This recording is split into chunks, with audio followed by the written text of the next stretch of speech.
오늘 본문은 사무엘상 2장 12절부터 21절까지 말씀입니다.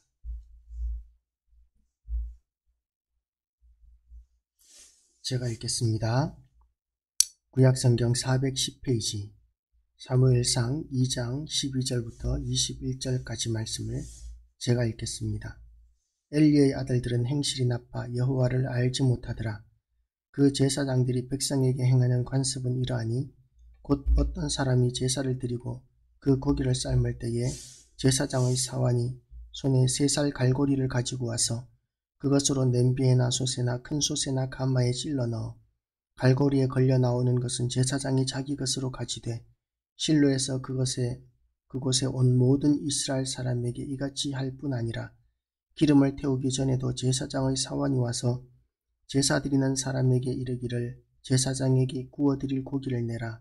그가 내게 삶은 고기를 원하지 아니하고 날 것을 원하신다 하다가 그 사람이 이르기를 반드시 먼저 기름을 태운 후에 내 마음에 원하는 대로 가지라 하면 그가 말하기를 아니라 지금 내게 내라. 그렇지 아니하면 내가 억지로 빼앗으리라 하였으니 이 소년들의 죄가 여호와 앞에 심히 크면 그들이 여호와의 제사를 멸시함이었더라. 사무엘은 어렸을 때에 세마포 에봇을 입고 여호와 앞에서 섬겼더라. 그의 어머니가 매년 드리는 제사를 드리러 그의 남편과 함께 올라갈 때마다 작은 겉옷을 지어다가 그에게 주었더니 엘리가 엘가나와 그의 아내에게 축복하여 이르되 여호와께서 이 여인으로 말미암아 내게 다른 후사를 주사 이가 여호와께 간구하여 얻어 바친 아들을 대신하게 하시기를 원하노라 하였더니 그들이 자기 집으로 돌아가매 여호와께서 한나를 돌보시사 그로 하여금 임신하여 3 아들과 2 딸을 낳게 하셨고 이에 사무엘은 여호와 앞에서 자라니라. 아멘. 할렐루야. 오늘도 하나님의 은혜가 우리 모든 성도들에게 임하시기를 주님의 이름으로 축복합니다. 사무엘상을 시작했는데 설 연휴가 되면서 이제 새벽 예배가 연휴 기간 동안 쉬는 관계로 본문이 갑자기 2장 12절로 이렇게 건너뛰게 되었습니다. 사무엘서는 사사기와 같은 배경을 가진 역사서다라고 이렇게 보면 됩니다. 사사시대에는 사사가 이렇게 이스라엘 백성들을 지도하고 인도했었는데 사무엘서는 이제 마지막 사사가 사무엘이 되는 것이죠.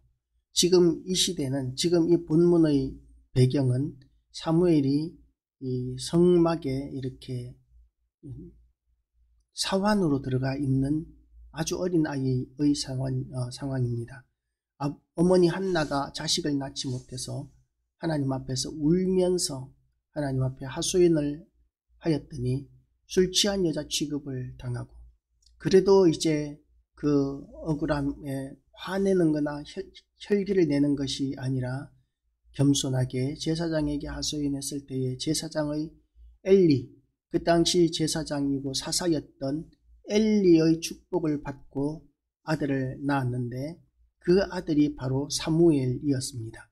그래서 사무엘을 서원한 대로 젖대자마자 성전에 성막에 이렇게 바쳐서 하나님을 섬기는 일을 하도록 하였었습니다. 거기에 비해서 엘리의 아들들은 행실이 나빠 여호와를 알지 못하였더라고 이렇게 이야기합니다. 엘리의 아들들은 어떤 일을 하는 사람들이냐 하면 제사장들입니다. 제사장이라고 하면 사실상 하나님을 모를 수가 없는 것이죠. 더군다나 아버지가 제사장이고 사사이고 그래서 이 이스라엘 백성들을 이끄는 중대한 지도자입니다. 사사이고 제사장이고 선지자였던 그 엘리 제사장의 아들이었기 때문에 아버지가 하나님을 섬기면서 어떻게 이스라엘을 인도하는지 너무나 가까이에서 잘 보았을 것입니다. 그런데 대신에 엘리가 가지고 있는 그 권한을 볼 때에 그 자식들은 쉽게 교만해질 수 있었습니다. 어떤 아이들이 이렇게 동네에 모여서 자기 아버지 자랑을 합니다. 우리 아버지는 엄청 무서운 사람이야. 왜? 그랬더니 우리 아버지는 물불을 가리시는 분이 아니야. 그랬더니 너희 아버지 뭐 하시냐? 그랬더니 우리 아버지 소방관이야 라고 이렇게 이야기를 했다는 거죠. 소방관이니까 물불을 가리지 않고 이렇게 화재를 진압하죠. 그랬더니 그 다른 아이가 자기 아버지를 또 자랑합니다. 우리 아버지는 눈에 비는 게 없는 분이셔. 그렇게 이야기합니다. 눈에 비는 게 없는 분이시면 얼마나 무섭겠습니까? 그래서 너희 아버지 뭐 하시니? 그랬더니 우리 아버지 소경이셔 라고 이렇게 이야기를 했다고 합니다. 아주 오래된 유머죠. 세 번째 아이가 이렇게 자기도 아버지를 자랑하고 싶어서 아버지 자랑을 합니다. 우리 아버지는 더 무서운 분이셔. 그랬더니 너희 아버지는 뭐 하시는데 그렇게 무서우시니? 그랬더니 우리 아버지는 막 가는 인생이야 라고 이렇게 이야기했는 거예요. 우리 아버지는 막 가는 인생이야. 그랬더니 아이들이 아니 아버지가 뭐 하시는데 그렇게 막 가는 인생이시니? 그랬더니 우리 아버지는 총알택시 운전수야 라고 이렇게 이야기를 했다고 그러죠. 요즘은 택시가 그렇게 심하게 달리는 것 같지는 않습니다만은 옛날에는 총알택시라는 게 있어서 차가 낼 수 있는 성능 최대한으로 그렇게 과속을 심야에 막 그 과속을 하는 그런 택시들이 많이 있었는데, 그런데 그런 총알택시 운전기사가 막 가는 인생이라는 것이죠. 그래서 우리가 이렇게 아버지를 자랑하는 아이들의 마음, 아버지가 어쨌든 우리 아버지가 제일 무섭고 제일 크고 제일 대단하신 분이라고 자랑하고 싶은 이 아이의 마음이 이 엘리의 아들들에게도 있었던 것 같습니다. 그런데 엘리의 아들들이 보기에 아버지는 정말 대단한 분이십니다. 왜냐하면 온 이스라엘 사람들이 아버지 앞에 이렇게 굴복하고 아버지의 명령에 복종하는 시대였거든요. 제사장이었고 사사였기 때문에 온 이스라엘이 아버지를 그렇게 존경하고 왕같은 사람, 사사 시대에는 사사가 왕같은 사람인데, 그런데 엘리가 그 왕같은 사람이었기 때문에 왕의 아들과 같은 그런 위치였던 것이죠. 그래서 이 아이들은, 엘리의 아들들은 엘리를 통해서 교만해지게 됩니다. 자기들이 잘나서가 아니라 아버지가 사사이기 때문에, 이스라엘의 지배자이기 때문에 이 아이들은 교만해지게 되고 높아지게 됩니다. 그래서 이 아이들의 행실을 하나님께서는 행실이 나빠 여호와를 알지 못하더라. 교만해지게 되기 때문에 행실이 나빠졌고, 교만해지고 행실이 나쁘다는 이야기는 다시 말해서 여호와를 알지 못하는 사람이다 라고 하나님께서 인정하시는 것이죠. 그래서 우리는 겸손해야 합니다. 낮아질 줄 알아야 하고 겸손할 줄 알아야 합니다. 만약에 교만해지게 되면 우리가 교회에서 어떤 직분을 가지든지 간에 우리는 여호와를 알지 못하는 사람 취급을 받을 수 있습니다. 여호와를 알지 못하더라. 그 제사장들, 엘리의 아들이고 제사장들이기 때문에 그 제사장들이 백성에게 행하는 관습은 이러하니 곧 어떤 사람이 제사를 드리고 그 고기를 삶을 때에 제사장의 사환이 손에 3살 갈고리를 가지고 와서 그것으로 냄비에나 솥에나 큰 솥에나 가마에 찔러 넣어 갈고리에 걸려 나오는 것은 제사장이 자기 것으로 가지되 실로에서 그곳에 온 모든 이스라엘 사람에게 이같이 할 뿐 아니라 고 이렇게 이야기합니다. 제사장의 몫이 있습니다. 하나님께서 제사장에게는 다른 이스라엘 백성들에게 주신 것과 같은 그런 기업을 주시지 않으셨습니다. 가나안 땅을 분배하시면서 레위 지파에게는 하나님께서 땅을 분배하지 않으셨습니다. 그래서 이스라엘 사람들이 하나님 앞에 제사 지낼 때에 하나님께서는 제사장의 몫으로 지정하신 것이 있습니다. 그게 뭐냐면 희생제물의 가슴살과 오른쪽 뒷다리는 제사장의 몫으로 하나님께서 그렇게 명하셨습니다. 제사장은 오직 그것만 가져야 합니다. 그리고 또한 하나님 앞에는 기름을 태워드려야 합니다. 이것은 하나님의 몫입니다. 기름은 사실상 그 시대에는 다양한 용도로 쓰일 수는 있었겠지만, 그러나 그 짐승의 기름을 하나님 앞에 태워드리라고 이렇게 명령하셨습니다. 이것은 하나님의 것입니다. 그래서 어느 누구도 탐내서는 안 됩니다. 그런데 우리가 고기를 구워 먹을 때 적당히 기름이 섞여 있는 고기를 구워 먹는 것이 맛있겠죠. 그렇지만 그것을 탐내서는 안 됩니다. 왜냐하면 그것은 하나님의 것이기 때문입니다. 만약에 기름이 섞인 고기를 원한다면 다른 방편으로 고기를 구해서 구워 먹으면 됩니다. 그런데 제사 드리는 희생 제물은 절대로 건드려서는 안 되는 것이죠. 그런데 이 엘리의 아들들은 제사장의 신분이면서도 갈고리를 가지고 3살 갈고리를 가지고 이 아직까지 하나님 앞에 드려지지 않은 제물들 이러할지라도 자기 몫을 챙기고 생것을 또 챙기고 하나님 앞에 드려야 하는데 그런데 생것을 챙기고 하면서 이들이 하나님 앞에 제사 드리는 것을 가볍게 여기고 하나님을 멸시하는 행동을 겁도 없이 하고 있는 것이죠. 기름을 태우기 전에도 제사장의 사원이 와서 제사 드리는 사람에게 이르기를 제사장에게 구워드릴 고기를 내라. 그가 내게 삶은 고기를 원하지 아니하고 날 것을 원하신다고 이렇게 하고 그리고 그 사람이 이르기를 반드시 먼저 기름을 태운 후에 내 마음이 원하는 대로 가지라 하면 그가 말하기를 아니라 지금 내게 내라. 그렇지 아니하면 내가 억지로 빼앗으리라. 이거는 제사장이라고 이야기할 수가 없는 도저히 제사장이라고는 상상도 할 수 없는 그런 행동입니다. 제사장의 역할은 백성들이 제사를 잘 드리게 해서 그들이 하나님을 잘 만날 수 있도록 그렇게 중보자의 역할을 하는 것이 제사장입니다. 그래서 제사장에게 있어서는 제사가 정말 중요하고 소중한 일입니다. 하나님 앞에서 백성들을 하나님 앞으로 인도하는 그런 거룩한 일이기 때문에 제사장의 일은 너무나 중요한 일입니다. 그리고 제사를 드리는 그 행동은 말할 필요도 없는 것이죠. 그런데 그 제사를 얼마나 가볍게 여겼으면 하나님 앞에 드리는 제물을 하나님 앞에 드리기 전에 내 거 먼저 챙기고 하자 하는 그런 태도를 지금 엘리의 아들들은 행하고 있는 것이죠. 엘리의 아들들은 그래서 여호와를 알지 못한다는 그런 평가를 받게 됩니다. 어떻게 여호와를 알지 못할 수가 있겠습니까? 제사장인데. 그리고 이 엘리의 아들들은 선지자요 제사장인 엘리의 아들들이고 이 엘리가 하나님을 어떻게 섬기는지 가장 가까이에서 잘 볼 수 있는 그런 위치에 있는데 어떻게 이 아이들이 하나님을 알지 못할 수가 있겠습니까? 그럼에도 불구하고 하나님께서는 이 아이들을 이 여호와를 알지 못하는 자라고 이렇게 이야기하고 행실이 나쁘다라고 그렇게 12절에서는 이야기하고 있습니다. 이것은 다시 말해서 첫째로는 여호와 하나님을 무시하는 태도입니다.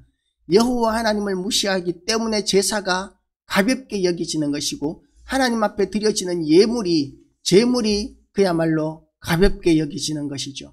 그래서 하나님 앞에 제사 드리는 것보다는 자기의 탐욕과 욕심을 채우는 것이 우선인 그런 사람이 될 수 있었습니다. 하나님을 무서워하지 않는다면, 하나님을 두려워하지 않는다면 예배는 아무것도 아닌 것이 됩니다. 우리는 하나님을 두려워하고 경외함으로 말미암아 하나님을 두려워하고 사랑함으로 말미암아 여호와 하나님을 섬겨야 합니다. 두려워함이 먼저 있어야 합니다.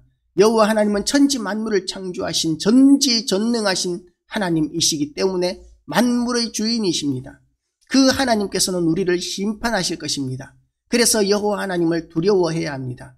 우리가 재판을 해보면, 재판정에 가보면 이 피고인석에 앉아있는 사람들은 재판정에서 판사가 그렇게 두려워 보일 수 없습니다. 높은 단에 앉아서 판사가 이야기하면 이 판사 앞에서 얼마나 떨리게 되는지 모릅니다. 재판을 하는 사람이고 그 사람의 한마디에 따라서 재판의 결과가 달라지게 되고 재판의 결과에 따라서 인생 자체가 완전히 망가질 수도 있고 살아날 수도 있는 그런 결정권자가 재판관이기 때문에 그렇습니다. 그런데 여호와 하나님이 우리를 심판하십니다.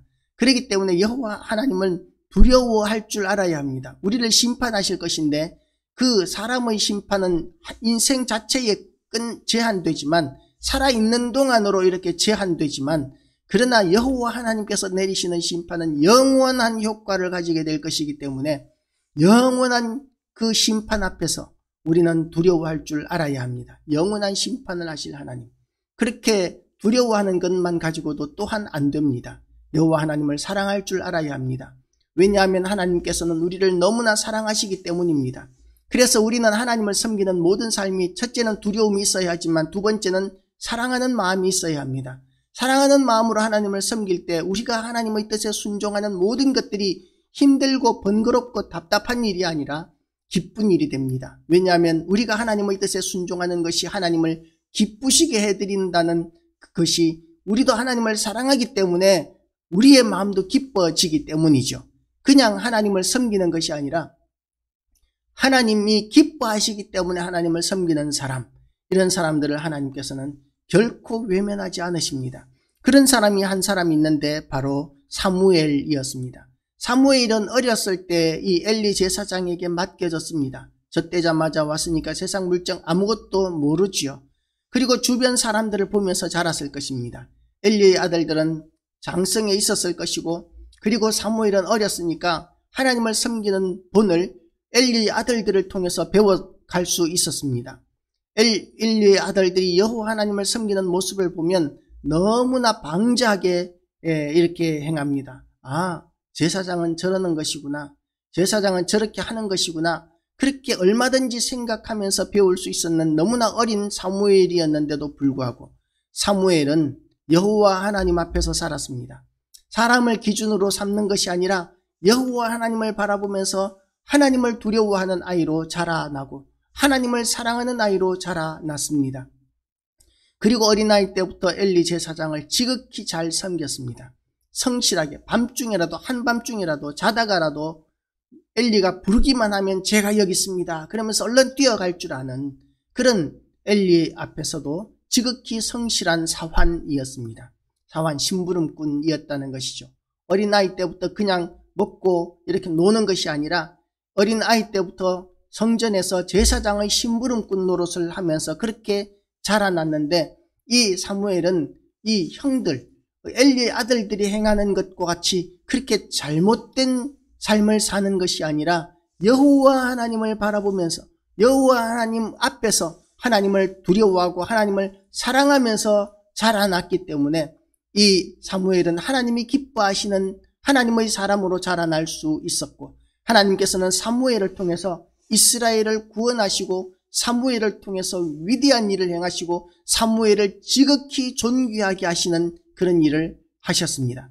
거기에 비해서 엘리의 집안은 여호와 하나님을 알지 못하는 제사장의 집안으로 여기셔서 이 엘리의 집안을 진멸하셨습니다. 엘리의 가족들이 다 전쟁터에서 몰살당하는, 그리고 엘리조차도 아들의 죽음을 듣고 의자에서 넘어져서 목뼈가 부러져서 죽는 이런 결과를 맞이하게 되었던 것이죠.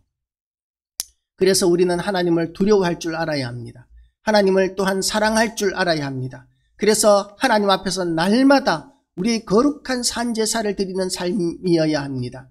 그래서 예배에 나오는 것도 중요합니다. 예배에 나올 때마다 그냥 설교 한번 들으러 나오는 것 정도로 생각하는 것이 아니라 여호와 하나님께서 우리의 예배를 받으시기 위하여 이곳에 오신다는 것을 염두에 두고 우리는 예배에 참석해야 합니다. 여호와 하나님께서 이곳에 오시는데 우리가 어찌 감히 하나님 앞에서 방자히 행할 수 있겠습니까? 그리고 또한 우리의 삶 전체가 하나님 앞에 드려지는 예배여야 합니다. 그래서 로마서 12장 1절 말씀에 그러므로 형제들아 내가 하나님의 모든 자비하심으로 너희를 권하노니 너희 몸을 하나님이 기뻐하시는 거룩한 산제사로 드리라 하고 이렇게 이야기하셨습니다. 우리는 하나님 앞에 우리의 삶 전체가 하나님 앞에 드려지는 거룩한 산제사로 드릴 줄 알아야 합니다. 그래야 하나님께서 우리를 여호와를 아는 자라, 여호와를 두려워할 줄 알고 여호와 하나님을 사랑할 줄 아는 자라고 이렇게 인정하십니다. 여호와 하나님을 사랑하는 자로 하나님 앞에 인정받으시고 하나님께서 기뻐하시는 성도가 되시기를 주님의 이름으로 축복합니다. 그럴 때 하나님 앞에 우리가 기도하면 하나님께서 우리의 기도를 결코 외면하지 않으실 것이고 우리의 기도를 통해서 위대한 일들을 행하실 것입니다. 그 하나님 앞에 우리가 오늘도 인정받는 여호와 하나님께서 우리를 인정하시는 거룩한 날로 살아드리시기를 주님의 이름으로 축복합니다. 기도하시겠습니다. 하나님 아버지, 우리가 하나님 앞에 거룩한 산제사가 되기를 원합니다. 우리를 불쌍히 여겨주셔서 우리를 붙들어 주셔서 우리가 하나님을 지금까지는 알지 못하는 삶을 살았을지라도 우리에게 임재하셔서 우리가 하나님과 깊은 친밀감 가운데서 살게 하여 주시옵소서. 우리를 불쌍히 여기셔서 우리가 무지몽매하여 범죄한 모든 하나님을 알지 못하던 행동들을 용서하여 주시옵시고 이제는 하나님을 아는 자로 살아가게 하여 주시옵소서. 하나님 아버지, 우리 모든 성도들의 삶 가운데 하나님께서 은혜 더하여 주셔서 하나님 아버지 참으로 가정의 평강을 허락하여 주시옵시고 물질의 복을 허락하여 주시옵시고 건강의 복을 허락하여 주시옵시고 자녀들이 형통하게 하여 주시옵소서. 이 아이들이 믿음을 가지고 하나님의 은혜 가운데에서 믿음의 계보를 이어나가 믿음의 명문가를 일으킬 수 있도록 하나님께서 우리 모든 성도들을 신방하여 주시옵소서. 하나님 아버지 또한 우리에게 전도의 은사를 허락하여 주시고 하나님께서 우리를 통해서 예수 믿는 사람들이 더 많아질 수 있도록 인도하여 주시옵소서. 우리 때문에 하나님 아버지 그들이 구원을 얻게 하여 주시옵시고 하나님 앞에 나아가게 하는 왕같은 제사장이요 거룩한 나라로서의 우리의 사명을 감당하는 날 되게 하여 주시옵소서. 그래서 이 자리가 채워지게 하여 주시옵시고 또한 교회가 지금까지보다 더 큰 일들을 감당하고 더 힘있게 아버지 우리가 선교하고 구원하는 일들을 감당하게 하여 주시옵소서. 오늘도 하나님 앞에 우리의 하루 전체를 드립니다. 우리의 생각과 우리의 모든 것을 하나님 앞에 드리오니 연락하여 주시옵소서. 예수 그리스도 이름으로 기도드리옵나이다. 아멘. 하늘에 계신 우리 아버지여, 이름이 거룩히 여김을 받으시오며 나라 임하옵시며 뜻이 하늘에서 이루어진 것과 같이 땅에서도 이루어지이다. 오늘날 우리에게 일용할 양식을 주옵시고 우리가 우리에게 죄 지은 자를 사하여 준 것 같이 우리 죄를 사하여 주옵시고 우리를 시험에 들게 하지 마옵시고 다만 악에서 구하옵소서. 대개 나라와 권세와 영광이 아버지께 영원히 있사옵나이다. 아멘.